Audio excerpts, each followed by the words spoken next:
I wanted to film this doctor's report to give you a big idea about what we do here at the office with Chiropractic Care and specifically your care. Before COVID, we used to be able to do this in person, but now this video becomes really important because to undergo chiropractic care in Canada, you need to sign an informed consent document when you're next time. And in order to sign this informed consent, you need to know what's happening in this office. So I'm going to shoot you this short video to explain things. And that way when you come in, if you have any questions, we can start with those, and then we can stay focused on you and your care.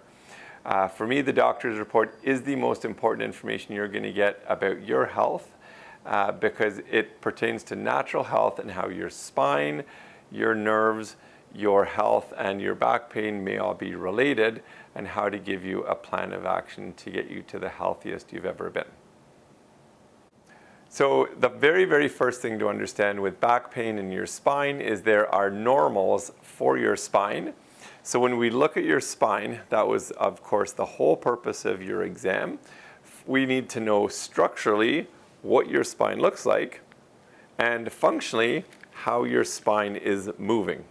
So very simply, structurally, a spine should be straight from the front and a spine should have these three curves from the side. So that's the very first thing we look at, sometimes with posture, sometimes with x-rays. And then the second thing, of course, is how is your spine moving? And this becomes incredibly important because when a spine is not moving, that's what we call subluxation. So I hope to have a map of subluxation in your spine.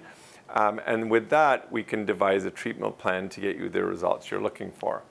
And I think logically, if you think about your spine, if it's moving well, so if you don't have subluxation in your spine and your alignment is good, and then you have the muscles to support your spine, you should live without back pain with a healthy spine for your whole life. Now, the spine gets incredibly important as we get older. And you might think that and you might know that, but I'll explain why. The primary function of your spine is to protect your nerves. So when you start seeing a spine that's shifted out of the right position, like the first flag is you're getting pain out of your spine. But the second thing is these nerves, they obviously control different organs, glands, and even your limbs. Like these bundle of nerves go right down to your leg. So I think that's the most important thing I'm going to share with you today, is that we have your spine, we've done your exam, your spine protects your nerve system, and as long as we can keep your nerve system healthy in that spine, you're going to be healthy. Because ultimately, and this I think you guys all know, your brain sits up here. It's so important, it's in its own, bony case. The extension of your brain comes right down your spine, and that's called the spinal cord. And then off the spinal cord comes all these nerves, right? And the thing is, this is why traumatic brain injuries are so devastating, because they've damaged the nerve system. The nerve system we can control comes right down in this system right here. And ultimately, that's why that exam was so important. Your physical, your history, your structure and function of your spine, because it ultimately leads to protection of your nerve system and to keep you healthy for as long as you own your spine. And I think a great way to think about your spine, which I think a lot of people don't put together, is your spine is a similar system to your teeth. You want your teeth when you're old, except you've been taught really well for your whole life to brush, floss, maintain healthy gums, all the things to do with your teeth. But how much learning have you done with your spine, right? And that becomes a real problem in healthcare, because when your spine gets bad, you live in chronic pain, you have problems you can't shake. If it gets bad enough, your nerve system gets involved, and all of a sudden, things aren't connected properly, and then of course we can get sick based on that. In a very similar vein, correcting teeth, going through the kind of more aggressive orthodontics at the beginning to make sure everything's in the right place, doing the right thing, that becomes very important. And then once you've got healthy teeth, everything's in the right place, that's a good time to maintain your healthy teeth. It's very, very similar in chiropractic, because if you have bad structure or bad function in your spine, the first thing we need to do is correct that. That can take some time. You know, I wish I could do everything in one adjustment or a few adjustments, but it takes time to correct the spine, both on a structural and functional basis. So typically what that means in the office at the beginning, I call this initial intensive phase. Adjustments are a little close together. Results happen really, really fast. And once we get you there, you can actually come in less, and hopefully by that time I've given you all the relevant exercises, stretches, strengthening things you can do at home to stabilize and strengthen the muscles around your spine. And that's more a corrective care phase. So we go through initial intensive phase into corrective care. And after those two phases, most people are at their best. And then it's a talk about wellness. And wellness is that idea that you can invest in your health even when you're not in pain. A great example is, you know, you brush your teeth every day, you floss every day. You don't necessarily wait for the cavities to come in before you start cleaning your teeth. Okay? I hope that analogy makes sense. It does make a lot of sense to me in terms of correction, getting things as they should be, and then maintaining your health for the rest of your life.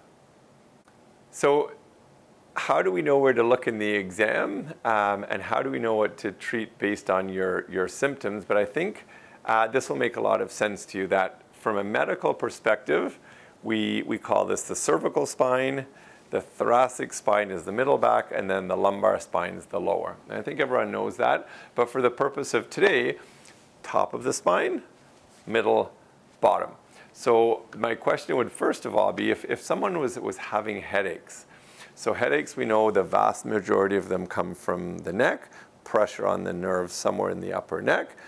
And so if someone comes in with headaches, obviously the exam and the treatment is most likely going to be focused on the upper part of the spine, right? I said a little earlier, you know, the nerves in the low back that go down the leg. Well, of course, if someone hobbles in on a cane, well, chances are their sciatic nerve has been inflamed and there's pressure in the low back that's causing them to lose leg function. And that's a really neat way to look how the body works, but that's the basis of the brain connecting to nerves and the nerves going somewhere. And ultimately, it's trying to figure out where the pressure is in those nerves that causes pain. I'm doing this one because with the whole work at home in the pandemic, we know everyone's sitting at home, working at home, you know, very questionable ergonomics over the first part of the pandemic. So you do notice the sitting, lower neck sends nerves into the shoulder and down the arm. So if someone's getting numbness and tingling, where are we going to look? It has to be in these nerves here. Numbness, burning, chronic tension in the upper back between the shoulder blades, that's most likely the nerves that are in that part of the body, right? And this is just the way it works for the spine, because at different levels we get nerves going out. So I want you to think about that from a skeletal perspective, you know, pressure here, numb fingers, but then also you do understand that those same nerves go to organs and glands. So for example, the thyroid gland, the thymus gland, even into your digestive system, all the nerves are coming out of your spine. So hopefully a very comprehensive chiropractic exam, like we would do here with you when you were in for your consult, is to try and figure out all the levels that you have spinal stress, where you have subluxation, things that aren't functioning properly, and from there be able to get the right number of adjustments to get you the results you're looking for. So now here's where we really run into problems with recurrent back pain, problems that don't go away in people with headaches, all the numbness, tingling, chronic neck, upper back problems. Is very simply, it has to be spinal. And I think this makes a lot of sense that if you have pain, there has to be a nerve involved. And I think you'll come to realize that any muscle tension is different. We know muscle tension is, you know, stiffness, you know, you drive in the car too long. But you also know that muscle tension goes away quite easily. You know, you take a hot bath, do some stretching, go to yoga, put a heating pad on, you get new blood in there and you feel great. But when it comes to pain and problems, especially if they're recurrent, this system has to be involved. And what you normally see is a deviation from the normal that starts putting pressure on nerves. So what often happens is, and this is where it's going to get a little bit technical, because we always think of, bone out of place, pinched nerve, and that causes pain. But ultimately, that's not what happens in the spine.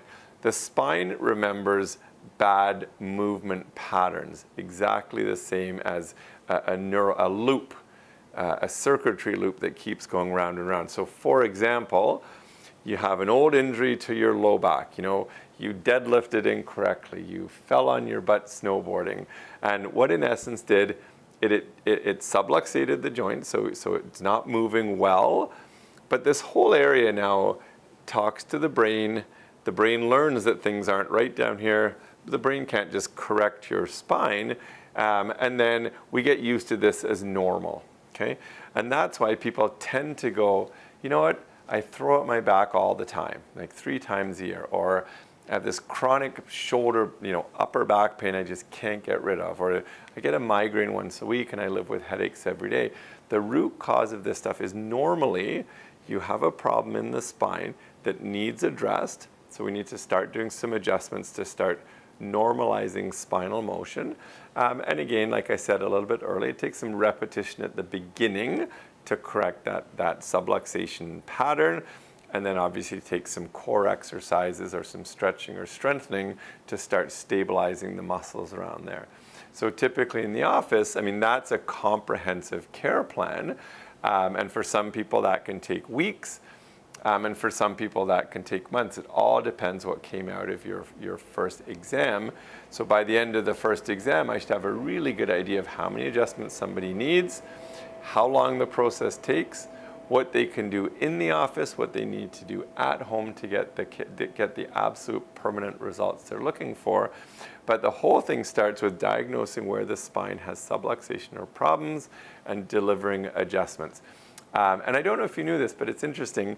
Chiropractic, the spinal adjustments have been done for 2,000 or 3,000 years. There's a long history of people in society realizing that manipulating the spine is a good thing. They just didn't really know why. The whole thing in traditional chiropractic these days, over the last 150 years, chiropractic's been licensed as a doctor because you're licensed to diagnose problems in the spine.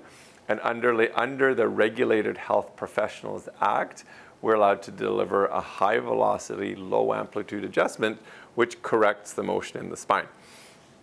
So all that to say, I said a little bit about this at the beginning, that you have to understand that you are seeing a doctor who specializes in spinal problems, back pain, neck pain, headaches, migraines. There's a long list of things that chiropractic can help with.